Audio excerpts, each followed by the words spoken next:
Seorang ibu di Ohio, Amerika Serikat, tega meninggalkan anaknya yang masih berusia 16 bulan sendirian tanpa pengawasan orang lain. Ia yang meninggalkan rumah pada 6 Juni 2023 dengan alasan liburan. Mendapati anaknya sudah tak bernyawa saat kembali ke rumah 10 hari kemudian. Kondisi kesehatan mental menjadi alasan sang ibu melakukan perbuatan keji tersebut. Simak tanggapan dosen psikologi klinis Unhas berikut ini. Baru-baru ini jagat maya dihebohkan dengan kasus seorang ibu di Ohio, Amerika Serikat, Christelle Candelario. Bagaimana tidak, Christelle dengan tega meninggalkan bayinya Jaylin yang baru berusia 16 bulan, sendirian di rumah tanpa pengawasan orang lain selama 10 hari. Ia meninggalkan rumah untuk berlibur ke Detroit dan Puerto Rico bersama dengan teman prianya pada 6 Juni 2023 dan kembali ke rumah pada 16 Juni 2023. Akibatnya, Jaylin yang ditinggalkan dalam boks bayi harus merenggut nyawa akibat kelaparan dan dehidrasi parah. Kematian bayi malang ini diketahui setelah ibunya menghubungi nomor darurat 911 saat mendapati anaknya sudah tidak responsif lagi. Diketahui Jaylin ditemukan dalam kondisi yang sangat memprihatinkan, dengan tubuh kurus, mata cekung, bibir kering, dan selimut yang dipenuhi urin juga feses. Bahkan ditemukan feses di kuku dan jarinya yang mengindikasikan ia telah berusaha memakan kotorannya sendiri. Di hadapan para hakim pengadilan County Commonwealth, Christelle Candelario mengakui perbuatan tersebut dilatar belakangi oleh gangguan pada kondisi mentalnya. Menanggapi hal tersebut, dosen psikologi klinis Universitas Hasanuddin memberikan tanggapannya.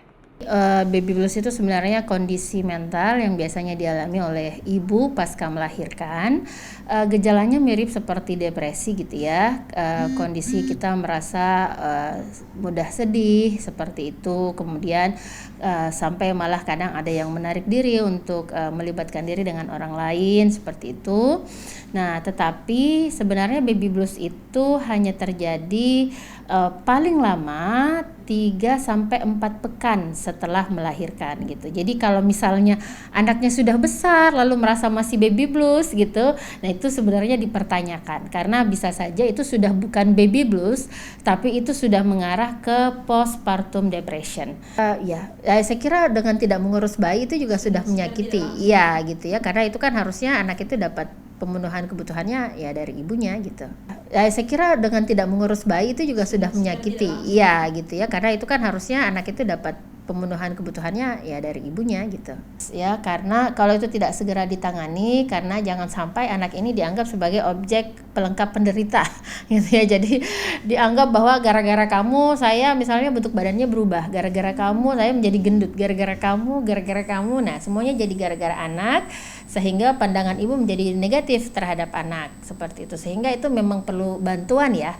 Saya kira perlu bantuan orang di sekitar dan juga perlu kesadaran dan kearifan dari ibu itu sendiri gitu ya. Jadi ibunya juga perlu banyak baca gitu ya sebelum melahirkan, harusnya ya sudah banyak baca bagaimana perubahan peran ya dari sendiri menjadi seorang ibu. Itu memang butuh kebijaksanaan.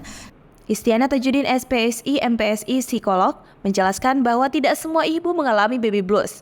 Hal tersebut sangat tergantung dengan support yang dia dapat, lingkungan, dan resources yang dia punya. Gejala paling ringan yang dialami oleh penderita baby blues adalah perubahan sikap yang lebih mudah untuk tersinggung, marah, gampang menangis, sedih tanpa sebab, dan kondisi hati yang tidak menentu. Sedangkan gejala yang berat sudah memasuki tahap untuk menyalahkan bahkan menyakiti diri sendiri hingga menyakiti anaknya.